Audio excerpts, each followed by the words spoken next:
Back at the beginning of COVID, one of the things that I did to amuse myself and to fill time, and also to fill really what was a lifelong comic collecting goal for me, was I took a bunch of books that don't have a lot of financial value, but that mean something to me, and I sent them down to Houch and Bindery to have them bound into hardcover editions.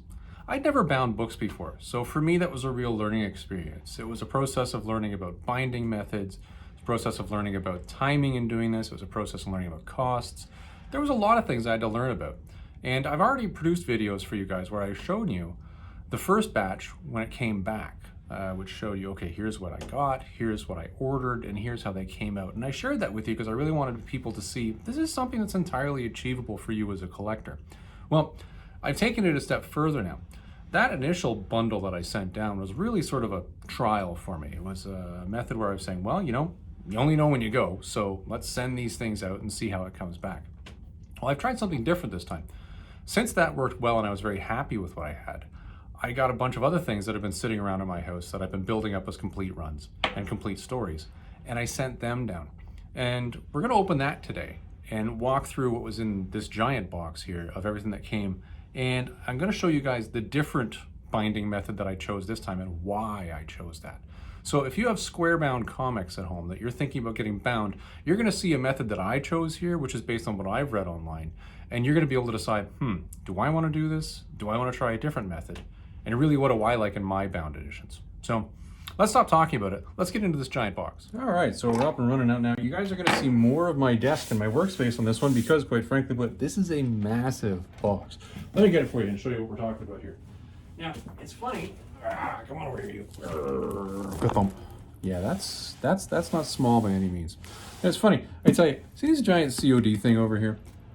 This is a thing for those of us who are Canadians who are doing this sort of thing in comics. We consistently get right royally screw-ed, which is French for screwed in case you're curious. It's not French for screwed. We constantly get screwed over sending anything back and forth across the board. And it's incredible. It's the only method that I've found where something can consistently come back and forth across the border with zero issues is USPS. Which is the stupidest thing you could possibly hear me say in a video, but it is true. USPS, as much as you Americans you love to bash your postal service, they consistently send things across the border into Canada, and I rarely ever get any of this garbage where I'm getting dinged with this brokerage crap. Now, this is not Houchin's fault at all. This is entirely an issue with UPS, who dinged me $75.75 just for the privilege of having them broker this across the border. I'm coffeeing here because, as you can tell, when people take like $100 of my money for no damn reason, I tend to get somewhat spiteful about it. But yeah, whatever. Definitely not a thing with Houchin. It's not their fault at all. This is entirely an issue of just, if you're Canadian, welcome to it. Those of us who are, or those viewers out here who are American, well, you would never see that, so I guess you don't need to worry about this. Anyways.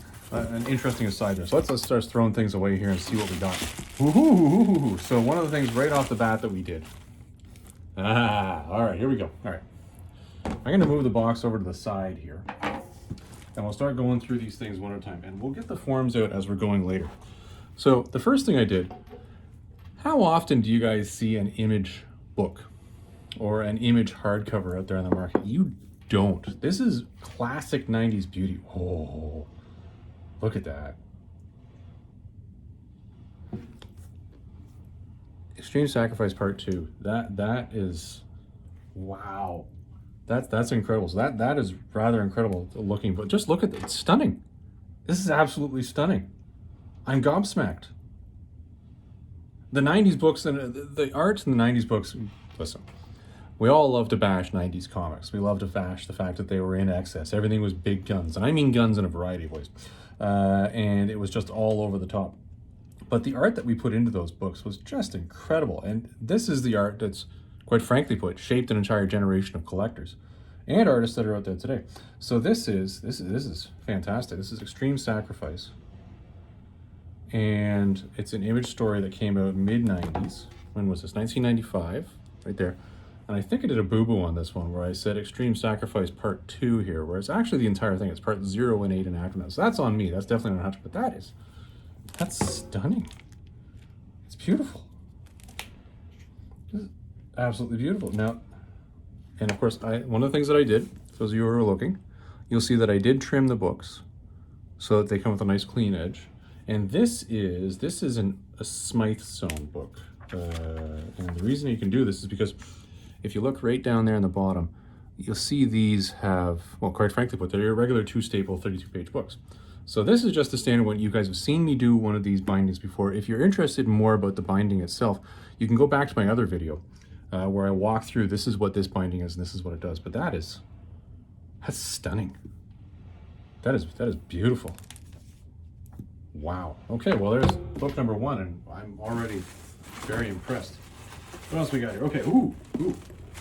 All right, book number 2. There's a lot of 90s goodness in this one. This series took me a long time to find. Getting all 12 issues of the Saga of the Submariner was not easy. And it's not an expensive book at all. But for some reason, trying to find these was ridiculous. I could not get these anywhere.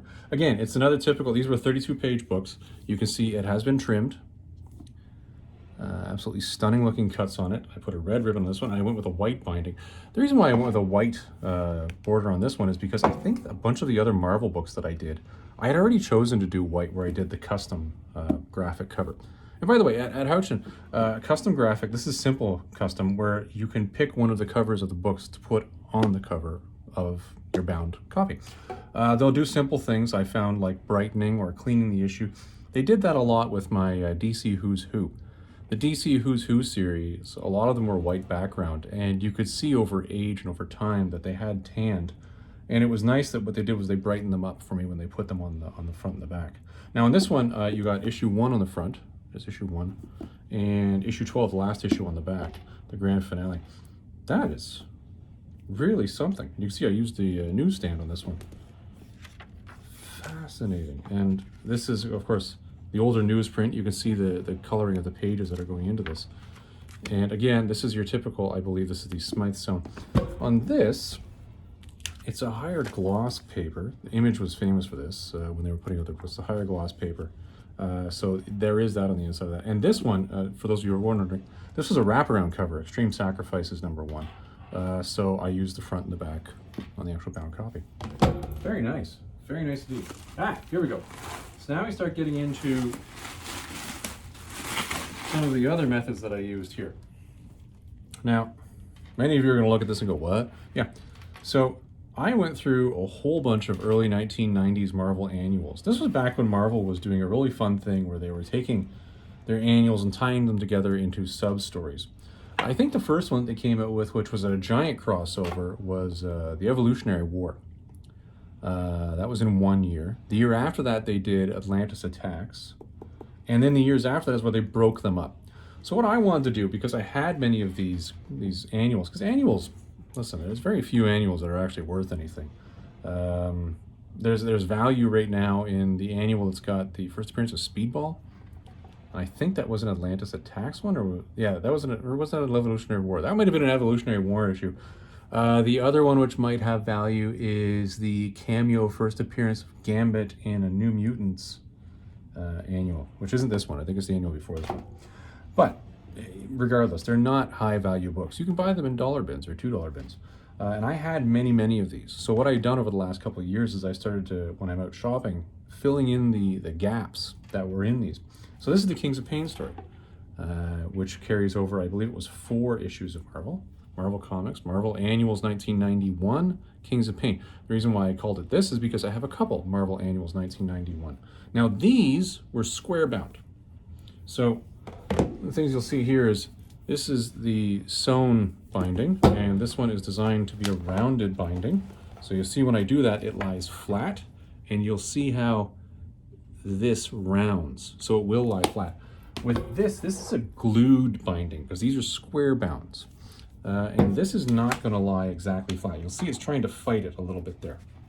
And you see that. It's basically a glue onto that back binding.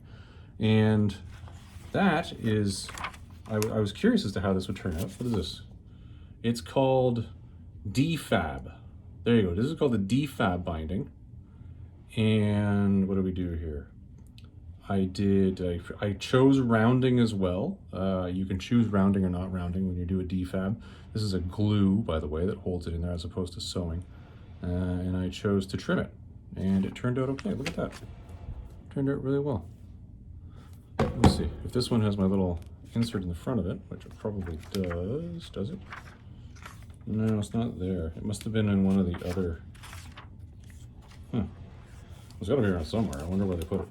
Typically, they do send it back, and you can see on your order form what it was that you chose when you sent it in. Oh, there it is.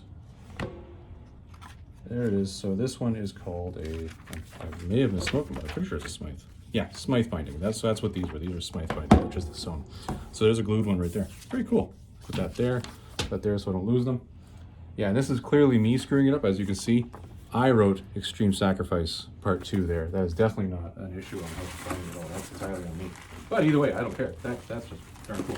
All right, ooh, I got two giant, oh my. Woohoo. Oh boy. Now these, okay, all right then. No, I was wrong. So it was Part 2. There you go. This is what happens when you get old. So that was, in fact, Extreme Sacrifice, because this is Extreme Sacrifice Part 1. This is War Games in the prequel, 1994 to 1995, Image Comics. Again, these look stunning with a black background. I don't know why I haven't done this before. That is incredible. And I got to tell you, if you want to find these issues that make up these stories, they're not expensive. But, oh my God, are you ever going to spend a lot of time trying to find them? And this is, again, me just trying to reconnect with my ute, my misspent ute. And that's a My Cousin Vinny quote, in case you're curious. With gold lettering, and if gold not available, choose white. So did they use gold? They used gold. So gold was available. I didn't know. I guessed. And this, again, was a Smyth binding. Very cool. I chose a white ribbon on this because I thought it would contrast with the black. Front image, back image. And again, it will lie flat because it's been Smyth. Very, very nice. That's stunning. Absolutely stunning. Here we go. So some of you would be wondering why I would have gone this. Now, if you've watched my other video, you saw I already bound the original saga of the original Human Torch. When I did that, I did not do it with a graphic cover. I did it with just a plain, I think it's called Buckram, a solid one. And this one I wanted to do graphic. Now here we go. Submariner the Initiative and Submariner the Depths. These are two stories that came out a little later. It's a Michael Turner cover, by the way, which I bound in this. And I know some people are going to give me grief on that, because they're going to say, oh, well, you know, that was a Michael Turner. Whatever. It's not worth a lot. Oh, wow. Look at how crisp that trim is. Look at that. Can I get the angle? Oh, that is crisp looking. I like the Submariner. I honestly do. I've always enjoyed this character, and I've always found him fascinating. And this lies very nicely flat. Very interesting story. What's in the middle here? We got a sort of cardboard thing there going on. That was obviously a hard cover that went in there. Oh, this is for the Depths. Yeah, the Depths had a higher gloss cardboard sort of binding on the cover. Oh, and I also threw in Submariner Comics #1 in the back of that, because I figured, you know what, if I'm binding a whole bunch of Submariner as I'm going, why not? Very nice. 2007, 2009. I like putting that in there because it gives me a sense when I pick it up when I'm reading. Now, you'll remember I talked about the annuals, and you talked about 1991, 1990. Well, here's Marvel Annuals 1990, a sub-story of Life Form. And I'm sure many people are going to say, why would you have bound that? That's a terrible story. Well, you know what? I was just doing them all, so why not? Now, again, there's the front cover. I chose part 1 of 4. You can see here, the copy that I sent down had a lot of tanning in the whites on the pages. So they did their best to really brighten this up. And you can see they brightened it up a fair amount on the Punisher right here. You can only get so much out of it though. Back cover, I put part 4 on it, which was the Silver Surfer. This life form just continues to grow throughout this entire story until such a point in time where the Silver Surfer has to finish him off, I believe. I haven't read the whole thing, I couldn't tell you. But again, this is another one where it is a square bound. These are square bound annuals. Can you see that at the bottom there? And I had to use the DFAB on these, and I chose rounding again. Let's see how it sits. Yeah, it sits, definitely does. But you can see, and again, it's because it's a smaller bind as well. There's not a lot of arc there. I'm going to assume this is mostly due to the gluing, because I haven't had much exposure with this particular type of binding before. But very cool. There's my 1990s annual. What else we got here? We got, 1991. I think 1991 was last year where they did the crossovers like this. The Korvac Quest. I'm still trying to find the issues within the 1991 which make up the story of Citizen Kang. It's funny, I was able to find the Captain America one. That's been sitting on my shelf waiting for me to find the other, I think it's 3 issues, for almost 6 months now. I just haven't found them, which is strange, but we'll find it eventually. Again, there's my side on it, Marvel Comics, Marvel Annuals 1991, the Korvac Quest. So when these are side by side on the bookshelf, that's what they look like. Looks pretty nice. Again, the cover there being Fantastic Four on the front, that's part 1, and part 4 on the back with the Guardians of the Galaxy. Very cool. Very cool indeed. And that was that for that giant bundle. And then we get down to the next giant bundle. Now this is all Marvel, I believe. I think there's any image of this. But I do have one I'm working on right now, which is the Extreme Prejudice. That's Extreme Sacrifice. Extreme Prejudice. I cannot, for the life of me, find Extreme Prejudice #0 for anywhere less than $50, or even $30. It's a $2 book, and just because of the obscurity of it, eBay has got prices through the roof. So I'm going to hold off on buying it on eBay, and I'm going to take my time and find it because it belongs in a $1 or a $2 bin, and then I'll be able to have the Extreme Prejudice story also bound in black to go with this, because these Extreme crossovers were quite good. Quite good indeed. Okay, so this one here, another Marvel Annuals 1991, the Terminus Factor. Again, DFAB. I was really nervous about DFAB, by the way, in case you can't tell. Terminus Factor. Ooh, look at that. So that they definitely tried their best on this to try to brighten that up. You can see the tanning in the original comic here. You can see that, but you can see that they've tried to brighten it up. You can see parts like Captain America's outfit here where it's gotten a lot brighter, but there's only so much you can do when you're working off of, older books. Especially older books that have not done well with time. Part 4 of 5 on the back, the Avengers West Coast. Again, the DFAB bind. Let's see how she sits. Wow. I was really nervous about this. I didn't know. Because I'd been choosing Smyth binding for all the other ones. I'm glad this has worked out. And I'll tell you why I'm particularly glad this has worked out. I'll put this in the 1991 pile. Is because I managed to find all of the original issues of Man from Atlantis from Marvel Comics. Now, many of you are going to say, Man from Atlantis, what the hell is that? It was a TV show back in the day, and they made comics of it. One of the first books that I ever got, and I got this in a Consumers Distributing multi-comic pack. We're talking, well, you know how old this is, because it was Consumers Distributing that I just referenced. Coffee break. I got Man from Atlantis #1 of that. I have had that comic my entire collecting career.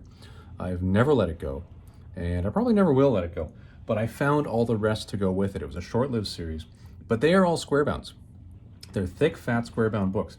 And I'm glad, looking at these and how they lie when you open them up, that it's turned out okay, because this tells me now that I can now send those down and have them bound. And they don't chop that much off the back, because if it's square bound, you think about it, they've got to, I believe, they probably do.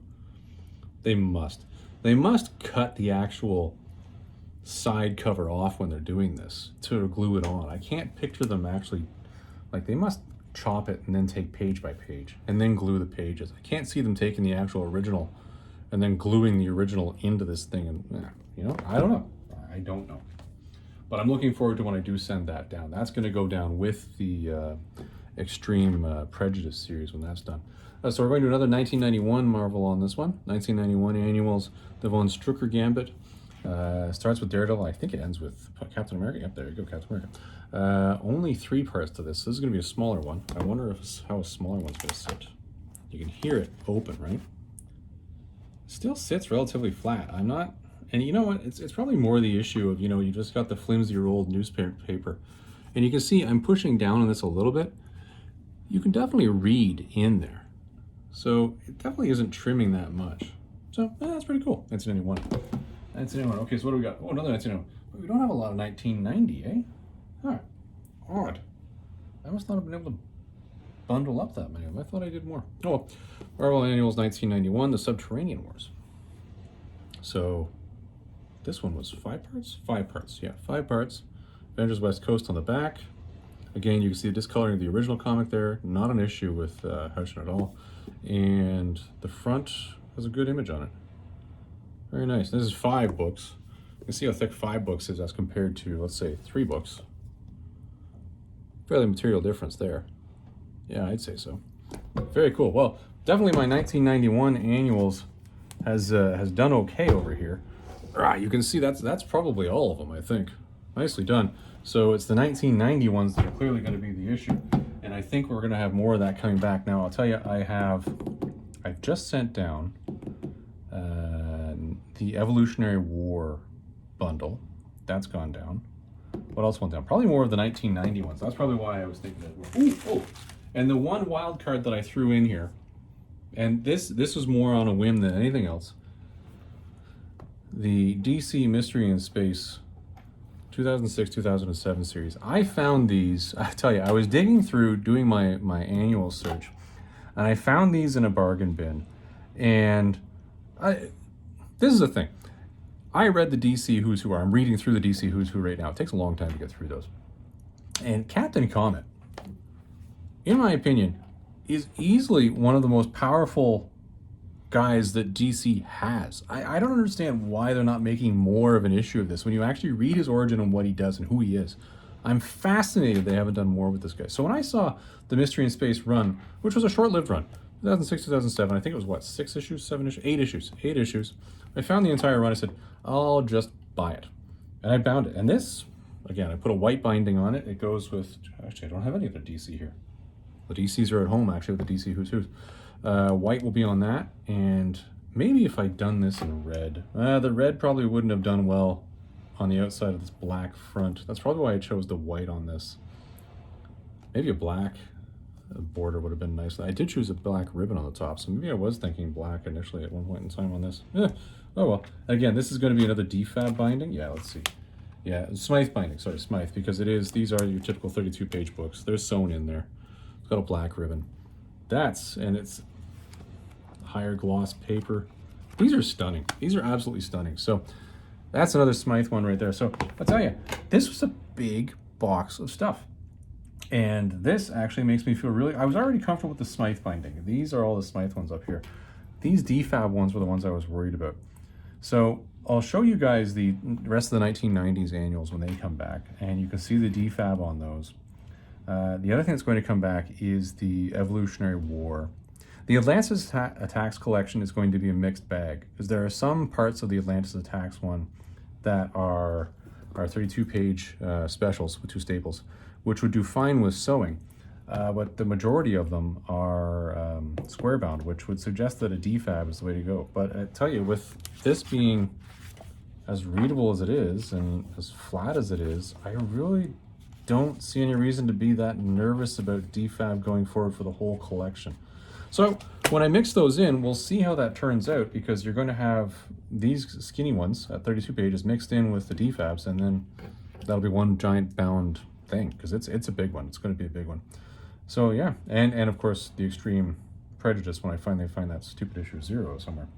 Anyways, everybody, I hope you enjoyed this one. If you have any questions for me about stuff that I've sent down to Houchin, feel free to post a comment. Feel free to follow me on Instagram and send me a DM if you want. I respond pretty regularly on there. I think this was a success. These look really, really good. They're going to look so much better when I turn around and I put my part of the Tennessee Fats collection stamp on the inside of these. But for now, these are visually, these are just... These image ones are just, whoa. I'm floored. Wow. Damn. Well, everybody, I hope you enjoyed that one. We'll see you in the next video. You have a great day.